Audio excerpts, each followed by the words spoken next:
Okay, we are picking up from Chamishi, which is Perek Tes Pasuk Ches, page 40, if that makes it easier. The flood has receded. Noach has come off the Teva. He has been given the seventh of the seven mitzvahs b'nei Noach, which is not to eat directly from a living animal. It's also described the various prohibitions against killing, suicide as well. And then there is a blessing given in verse 7, verse Zion, V'atem Peru Revu Shirtzu Ba'aretz Rabba. You will go, you will be fruitful, you'll multiply, and you'll repopulate the land. All right, so now Noach has been given the bracha, the command to start all over again. Ideally, he will then reset everything and it will go and proceed, and eventually the world will fix itself. But Noach is hesitant because he does not want to invest all of his energies and emotion and strength to build a world that's going to be reset again. So Hashem senses, hears, knows Noach's concern, and he makes a promise, a covenant, a bris with Noach that there will be no more resets. So that's the nature of the covenant, the bris with the rainbow. Basically, the way Chazal understands it is Noach saw that mankind had failed, and essentially everything that had developed was wiped out, and everything is starting again from scratch. And not scratch to the point of like recreation. There still is a line from Adam, but for all intents and purposes, it's a restart. Noach is concerned, what if we get going, and we just have to restart again? So what's the point? So he wanted a promise from Hashem that there would be no more restarts, that this was going to eventually make it.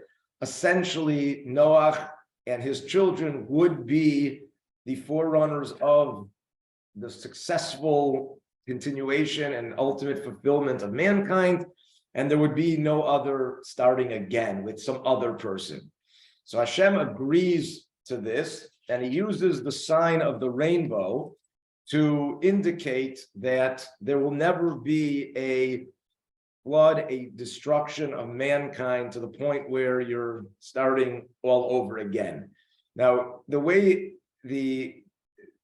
from the Rishonim on down, the question becomes, in what way is the rainbow a sign of this? So I think sometimes as kids, the understanding is that God made a rainbow as a sign that he would not destroy the world, which gives into the impression that before this, there were no rainbows. So the Ramban is very strong, Nachmanides, against this. He argues on very basic scientific principles that a rainbow is strictly the bending of light from the sun, but any light in a prism or in the water, and there's nothing supernatural about a rainbow. So the Ramban explains that that's true, but God took something that exists in nature and said, this will now be the sign. So it's not that the rainbow was created as a sign. It was the rainbow which existed, which is really just a function of light and the like, becomes the sign that God will not destroy the world again like he did in the times of the flood. According to this approach, and based on the sages' comment, any generation that goes without seeing a rainbow, meaning God does not mean in their sprinkler system. It means in the sky, okay, right? Meaning a rainbow. So that generation shows that it merited on its own, without this covenant, that the world would not have been destroyed. But any generation that sees a rainbow in the true sense of a rainbow, which most hold is from one end of the horizon to the other end of the horizon, the full bow created by a rainstorm.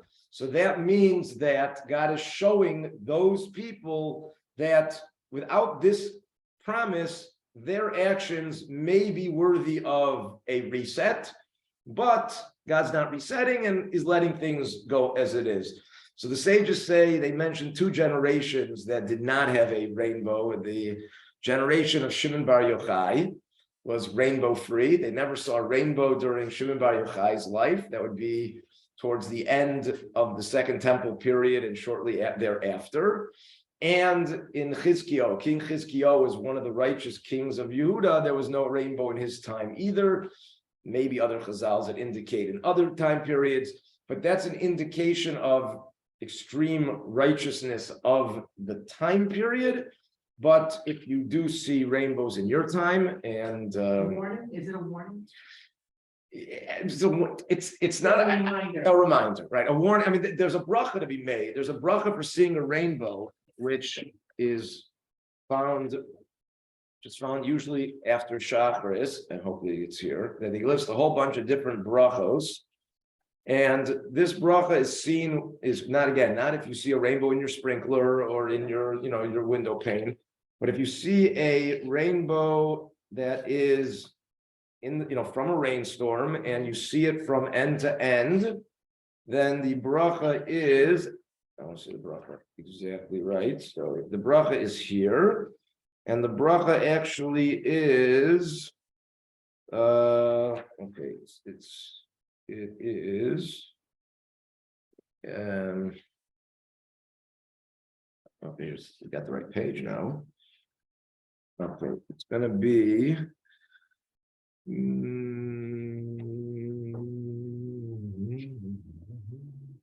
where is it? Okay, Baruch Hashem Lakin Malch Olam Zocher Habris, who remembers his promise, V'ne'eman b'briso, and is loyal to his promise, V'kayim b'ma'amaro, and establishes his words, which basically is, it's not a warning, it's a, it's a reminder. Look, the world should have been destroyed, but God remembers the promise to Noah that we're going to plow through it, and we're going to get to the end, and we're not going to start all over again, because that was the promise. And when we see rainbows in our time, so we should be reminded that we're not living in was after the second. Yes, it was after the destruction. If it was a righteous generation, wouldn't it bring on Mashiach? So there would have been, yes. Okay, so this will be or could be an entire Lag BaOmer discussion, but in a nutshell, without giving away anything from any Lag BaOmer discussions. So there is no question that we have a mourning on Lag BaOmer, on the Omer prior to Lag BaOmer, which is reminiscent of a mourning period similar to the 3 weeks where we mourn for the destruction of the temple.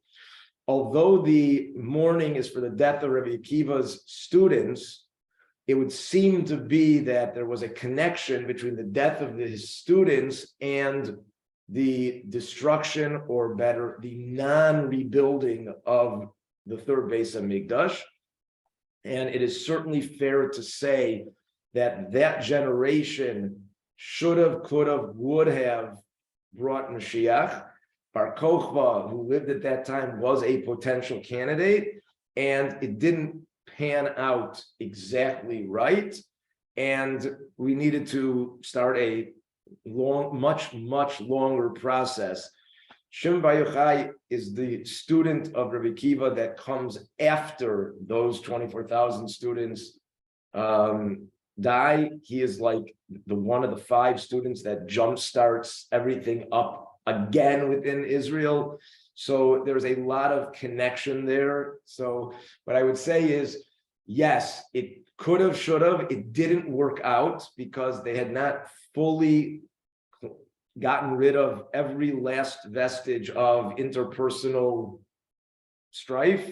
They didn't honor each other properly. That was still a carryover from the baseless hatred that had, right? And to bring Mashiach, it really either needs to be really perfect or it needs to be the right time.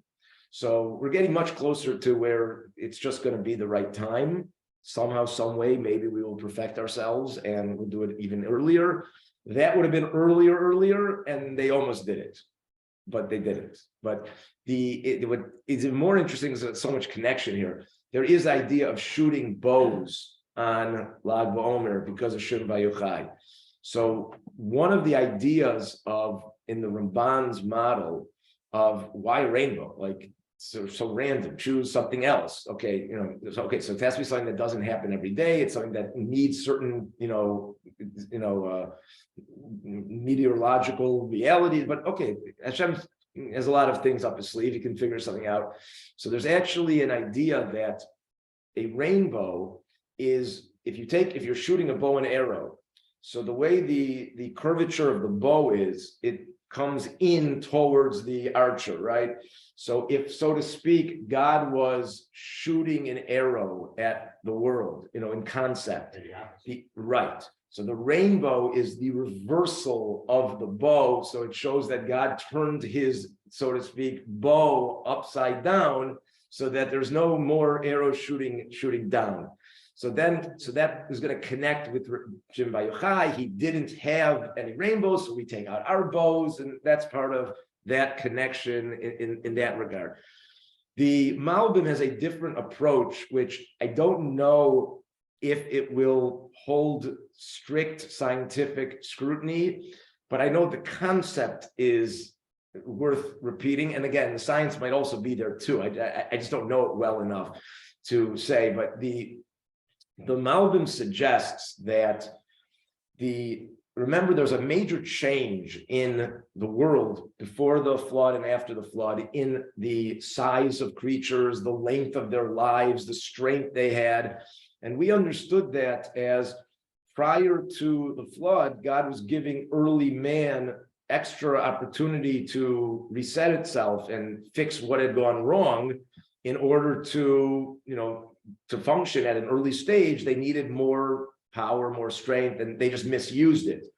After the flood, the way God, so to speak, guaranteed that there would not need to be another flood, another reset, is he limited what man could do. Man would not live as long, man would not be as big and not as strong, not as powerful, and man would be limited in general, thereby making it, so to speak, it's not that God made a covenant not to destroy the world again. God made the world in a way that mankind could never actually get that bad, because no one could live that long or could be so mighty or so powerful, because the world itself was changed. So the Malbim has an approach that, again, I have to know the science better, and I'm not even going to try to say it over because I don't get it fully, but the concept, the way the atmosphere was set up in order to make the world so productive and so, suitable for giganticness and the like, made it that the sun could never penetrate the atmosphere in a way that would create the appearance of a rainbow in the sky. The ability for the sun to create a rainbow has to do with the change in the nature of the atmosphere, the nature of the environment, that made it less conducive for gigantic growth and superpower and long extended life. So according to the Malbim, the rainbow literally was created with the period after the flood, not in the sense that there was no rainbow or no possibility for a rainbow, but nature was different. Like we saw at the end last time, that the seasons were set more. Part of the fundamental difference between the environment prior to the flood and after the flood made a rainbow a physical possibility. And that is symbolic of the fact that the environment does not cater to the same type of prowess and growth and greatness. And that's the covenant, meaning the fact that there's a rainbow demonstrates that mankind will no longer be as strong and powerful. Therefore, they will never get wicked enough to need a reset. And then when we see the rainbow, we're being reminded that, you know what, we're pretty bad, but we're not that bad. We can never get that bad. Not necessarily because of our own doing. The world won't allow it. Like the rainbow shows, the environment will not allow. Even the baddest person is only going to live so long. Like there's only so long he'll be powerful for. There's only so much damage he could do. And that would be the sign of the rainbow. So these are two different approaches. Ultimately, they come to the same end game, which is the rainbow becomes either the arbitrary sign, although it has a nice symbolism with the arrow, or the product of the change, which either way guarantee that the world will not be destroyed again, it will not be reset. Rather, history will be allowed to progress. Those who will ultimately fulfill the mission of mankind will, and those who won't, but it will not be a start all over again. And that's what Noah needed to hear. So the word reset bothers me. Yeah. Okay. Why does Noah or you or the Rabbi say this is a total reset? Okay. If God wanted to do a total reset, he would have done it from Adam and Chava, just wipe them off the map and start it again. Right. So at some, so you have to say at some idea. So God wants man to earn his to do right, and as long as there was a chance that there's no need to start all over again. Man had gotten so bad that it almost was going to be a need for a reset, but Noah was good enough to keep it going that he would give over to his kids that would eventually get to an Avram. It could even have been Noah, and therefore there was no need to start all over again. But it's not a total reset. It was it gets Noah Matzachein Beina, because Noah saved us from a total reset. And we saved the trees and the animals. Right. So it was a total reset. Right. Okay. So a partial. But the point is, Noah didn't want even that again. Certainly not to wipe everything out, but even to go back to ground zero again, even as a descendant of Noah on another teva, he didn't want that. He wanted his to do would ultimately lay the foundation, and it would not be started again from even a continual person, and certainly not a total reset. And that's what the promise of the rainbow accomplished. Either again by the rainbow simply being an arbitrary sign of the promise, or the rainbow actually being a physical expression of the change in nature that guaranteed the reality of the promise, because we just can't be that bad. So I guess the slight difference would be that according to the Ramban, when we see a rainbow, it may be saying that really mankind as it is now deserves to be destroyed. Whereas according to the Malbim, it's saying that, look, if I didn't do what I did, left up to you, you would have gone way bad. But the facts are you're not that bad, because you're just not capable of being that bad. It's a slight nuance difference. In any case, with this promise, Noah is ready to go and repopulate the world. The idea in the best case scenario would have been that Noah himself would have become the fulfillment of what God had in mind for man. He would have fixed the sin that Adam had done, and then he could have been either Adam, or at the very least, he would have been what we refer to as Abraham, the father of those people who would eventually become the ones who would achieve God's purpose in the world. And at that point, it still would have been all of mankind, because everyone would have been a descendant of Noah through his 3 kids who were on the teva. The problem is in Shishi, and we just essentially covered from verse 8 to verse 17, but it's just the story, I mean, not just, but it's the story of the rainbow. That's what it is. You can look at it yourself, whatever. But there's nothing more that I want to comment on.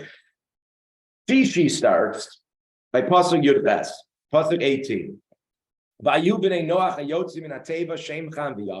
have Noach and his 3 sons and their spouses. Hu avi Canaan. Okay, now this is a puzzle which does not have a really good answer. It has approaches, but I just want to throw out the puzzle here. The father of Canaan is going to be important. This is what Rashi says, because later in this story, Canaan, who is the grandson of Noach, we always think of Canaan as Eretz Canaan, which is the former name of Israel. That's because this guy's descendants took it over and they called it based on his name. So Canaan is the son of Ham, the grandson of Noach. The puzzle comes on the chronology here.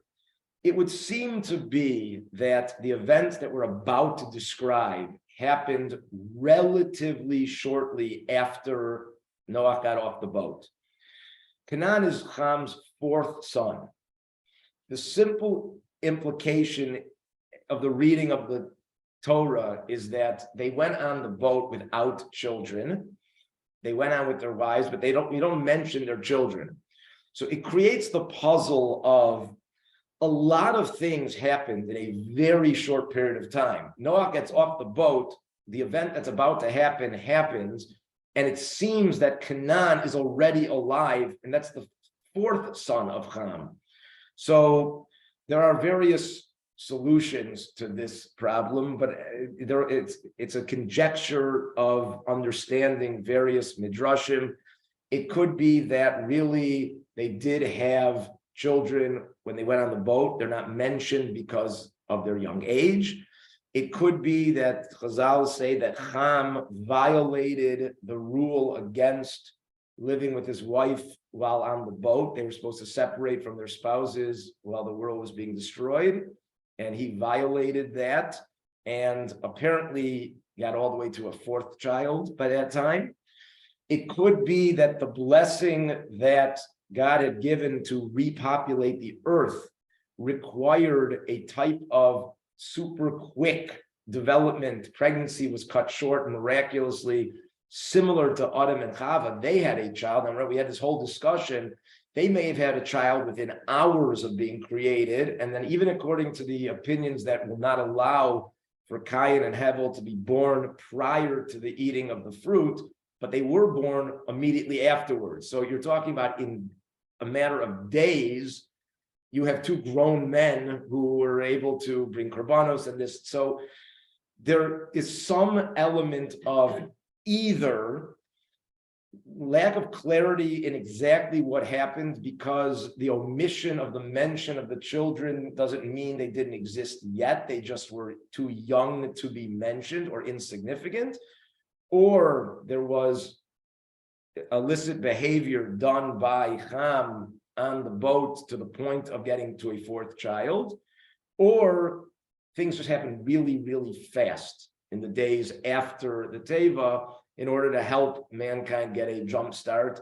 But it is a puzzle because couldn't they be created before they got on it? Yeah, it could be. Just that the implication of the verses before is Noach and his 3 sons and his 3 wives got on the boat. There is no mention of children. They don't mention children at all. On the contrary, if you read the verses here, the implication is Noach and his 3 sons and his 3 wives got off the boat and began populating the world. The implication is there were no kids yet. Now, again, the rabbis do say that Ham violated the rule of living with his wife on the boat, but that really should only equate to 1 child, not 4 children, assuming that the pregnancy is even 6 months or 7 months. They're only on the boat for 12 months. So you just have, there's just a puzzle here. You could also say that this event didn't take place immediately after getting off the boat, but that doesn't seem to be how Rashi understands it. And as we see the next verse, it doesn't seem that that's the way it's meant to be understood. So there is a little bit of a puzzle as to exactly what went on. We have certainly a couple of approaches.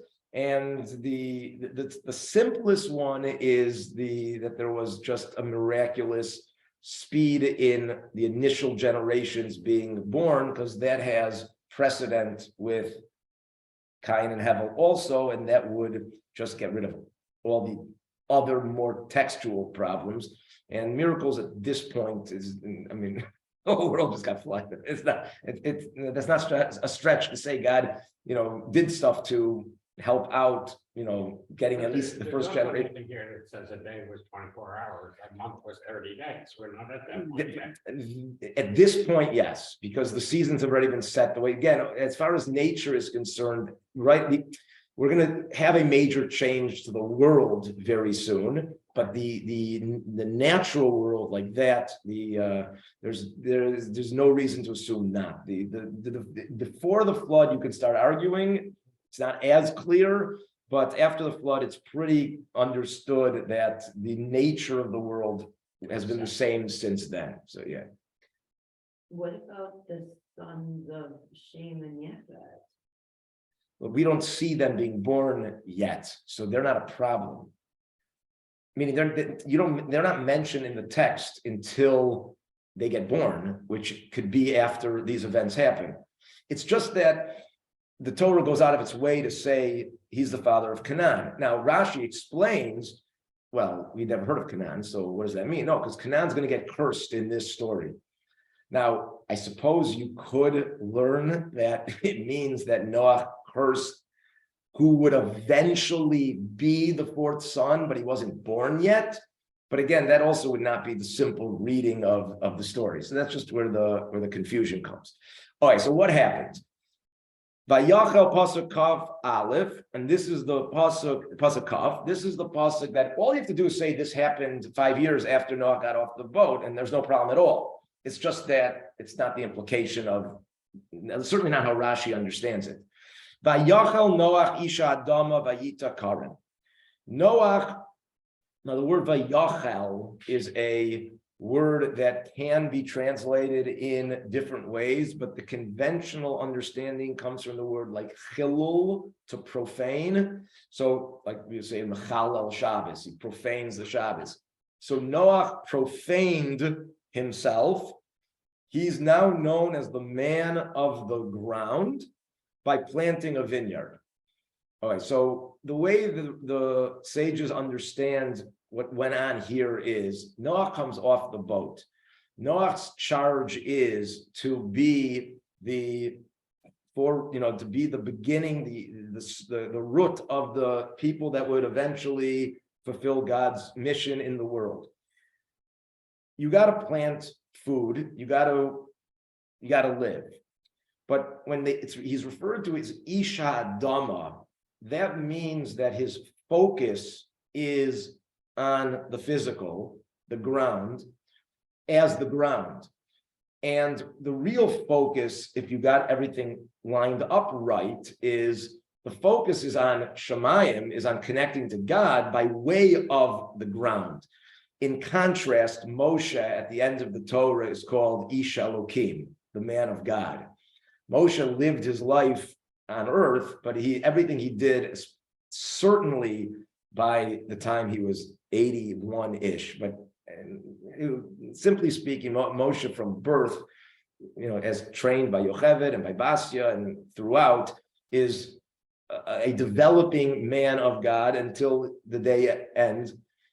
And that's because he lives to connect to God and ultimately connects to God greater than any person in the history of the world. But Noah had a different mission because there wasn't anything. Right. Okay. So why is that? Because he still needs not to be the man of the ground. He needs to be the man of God who needs to work the ground, live on earth.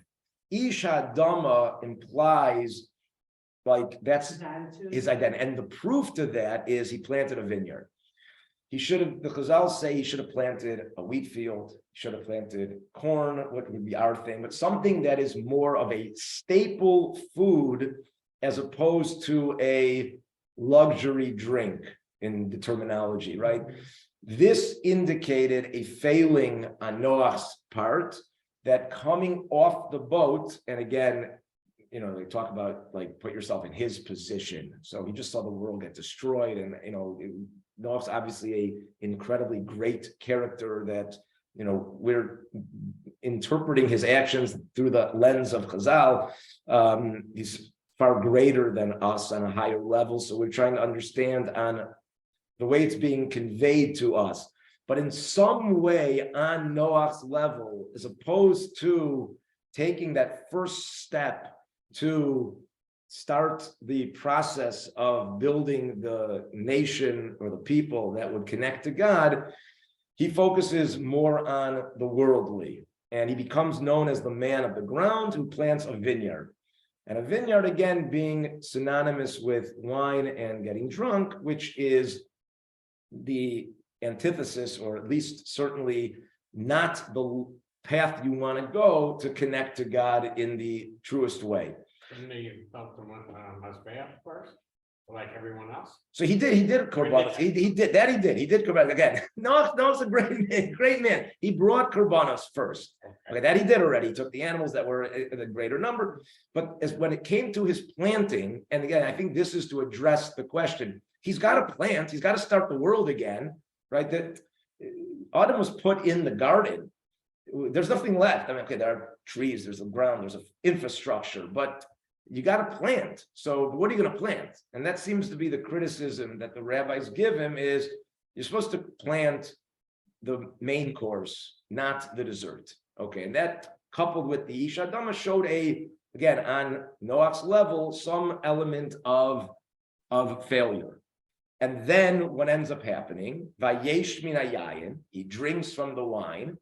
Now, this might also indicate that things were happening relatively quickly, because usually it doesn't, it takes some amount of time. Okay, Vayishkar, he gets drunk. Vayisgal b'toch ola, and he becomes revealed in his tent.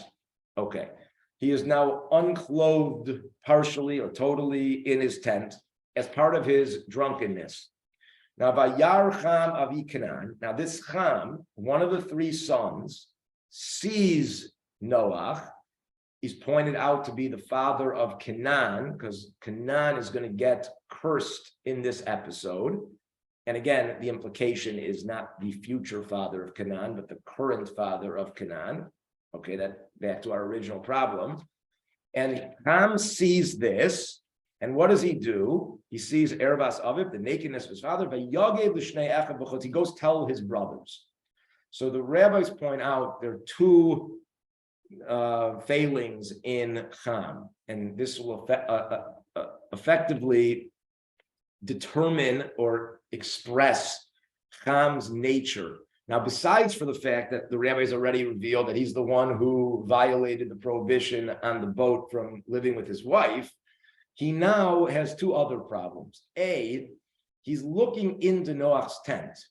So the rabbis point out, it's an amazing lesson, but if you're minding your own business or you are focused on yourself, you don't know what goes on in someone else's tent. The fact that he was able to see Noah uncovered means he was looking. So this is the type of person who is looking for trouble, as the expression goes. And when people look for trouble, they often find it. If you're focused on yourself and you're not trying to peep into other people's affairs, both in this case, literally or conceptually, you don't see the problem because you're not looking for it. He found the problem because he looked for it. And what did he do? He didn't then go and solve the problem, but he told his brothers, and the implication that the rabbis say is it was in order to disparage or embarrass his father. That was the motivation. If the motivation was to help his father, he just would have taken care of it himself quietly and hid the whole episode. To reveal it to the others seems to be a further expression of the negativity. Now, as far as, because we're going to see that this is going to create like generational effect. So the way the rabbis generally explain this is kind of like we accept this as being reality in our lives, and therefore we just need to extrapolate to this. anything that happens to a baby in the womb is going to have a much different effect on the baby than when the baby's a baby, and when the baby is a child, and when the baby is a young adult, and the baby is an adult. So, for example, if the mother does a little bit of drugs while the baby is inside the mother developing, that is going to have a much greater effect on the baby, whether it means that the baby is going to be born with an addiction or a birth defect or whatever it is, much different than if the mother waited till the baby was an infant and just did it around her, and less effective than if the baby was a grown person, because then it's not a baby, and then the mother's the mother, and the kid's unaffected by what the mother does. So these people, Noach, Shem, Ham, and Yafes, they are the root, they are the, so to speak, the embryonic expression of all of the future of mankind. So the small or one-time acts that they do define their existence throughout history. And whether it's fair or not is not relevant. It's reality. The baby can cry from today till tomorrow that it was unfair that it was born as a crack baby, but it's just not gonna change anything.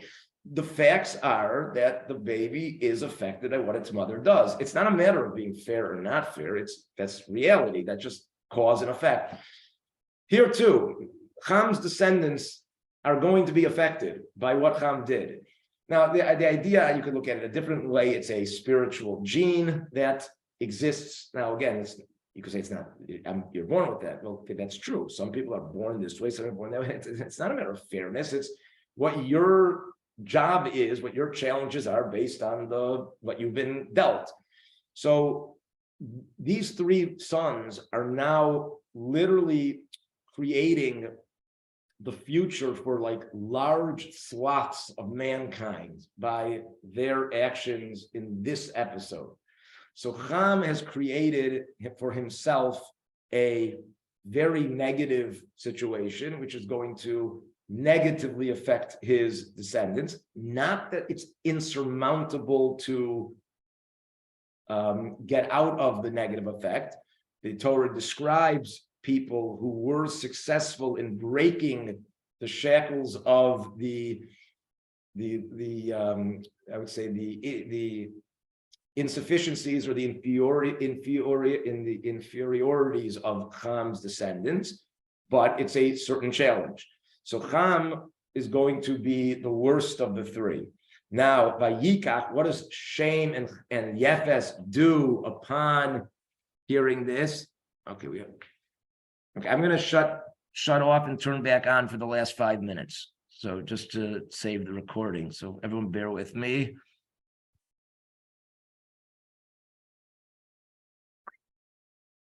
Okay, so after Ham reveals what he saw, Vayikach Shem v'Yafes. So Shem and Yafes take the simla, the cloth, Vayasimu al Shechem Shneim, they carry it over their shoulders. Vayelchu achoranis, they walk backwards, looking over their shoulders. They don't bump into the walls of the tent. They don't want to see their father disgraced. Vayakosras ervas aviyim, and they turn around, they drape him over. Upneim achoranis, always with their face the other direction, their back to their father. The ervas aviyim lo ro, and they never saw the nakedness of their father. So this was the right response. Shem is understood to be the initiator as Vayikach Shem, and Yafes, when seeing what Shem decided to do, latched on to what Shem was doing. So it comes out that Shem is the initiator of the proper conduct, and Yafes, when shown two different approaches to deal with something, he latches on to Shem and therefore becomes a secondary and accessory to the proper conduct of Shem. Vayiketz Noach miyeno, Noach wakes up from his drunkenness. Vayedas asher asalo b'Noach katan. He recognizes what Ham had done.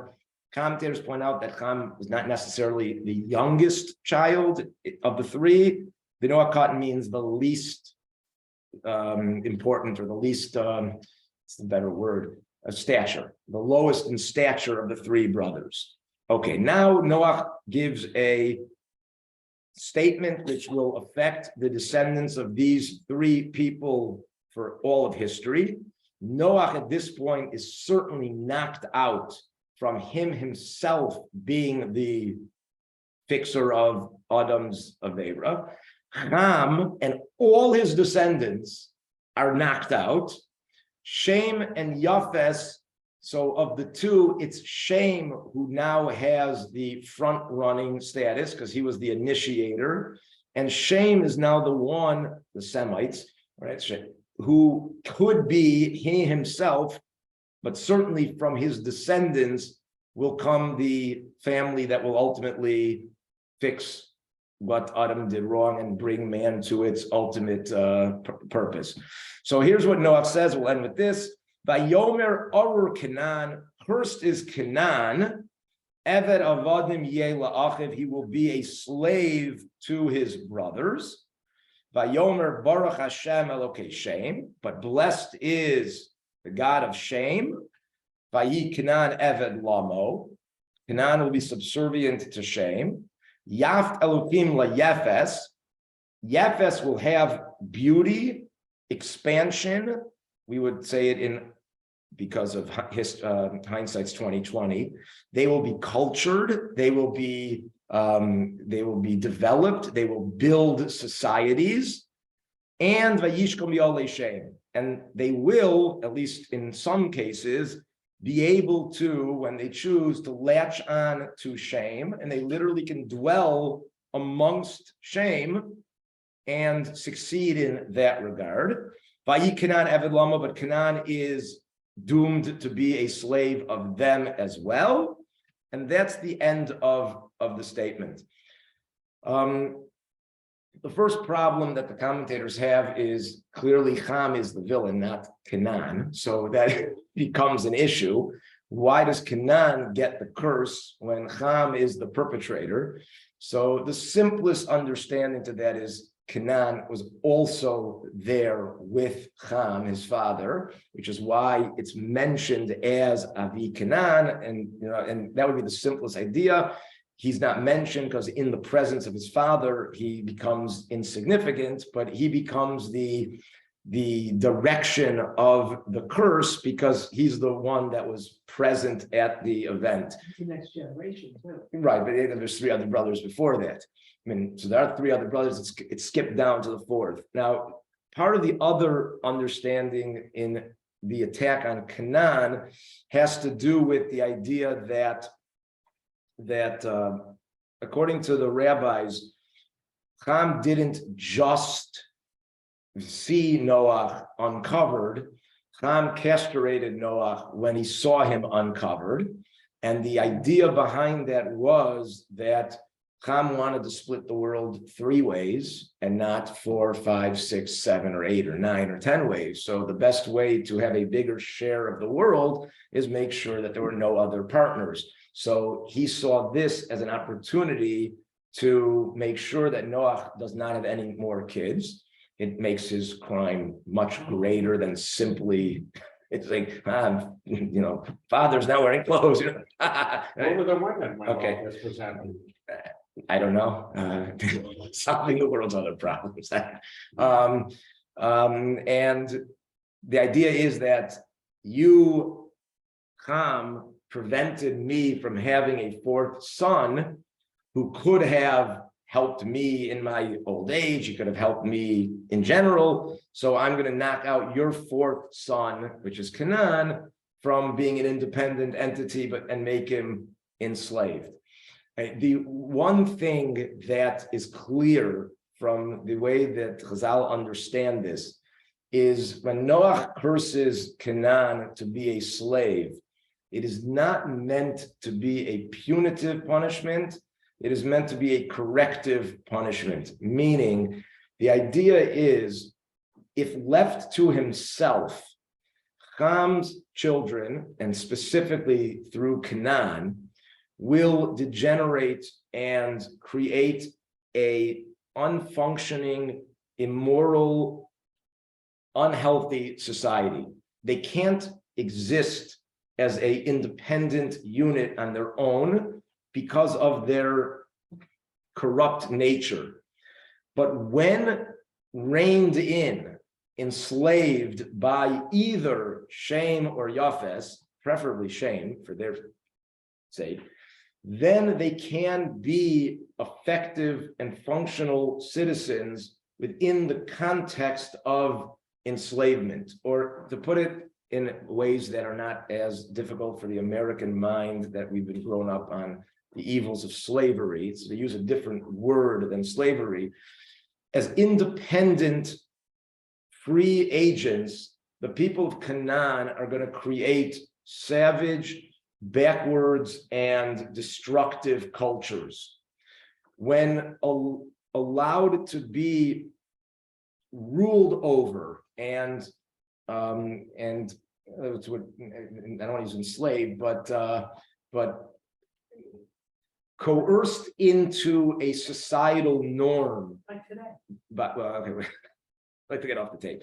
A societal norm, then they can be refined and made into productive citizens. We will get to later in much more depth, but Eliezer Eved Avraham is the paradigm, the example of a descendant of Canaan who makes it all the way to the top.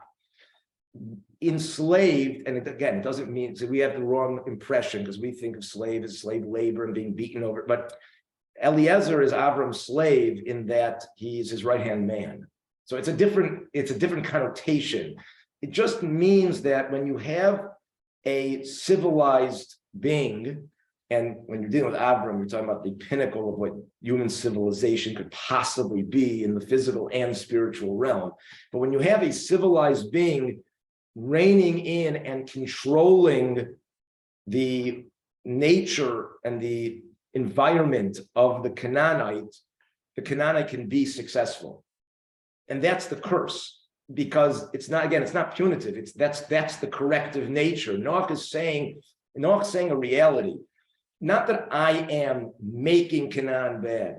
Canaan is cursed. Their DNA, their nature is messed up. When they self-govern, it's anarchy and corruption. That's just the way they are.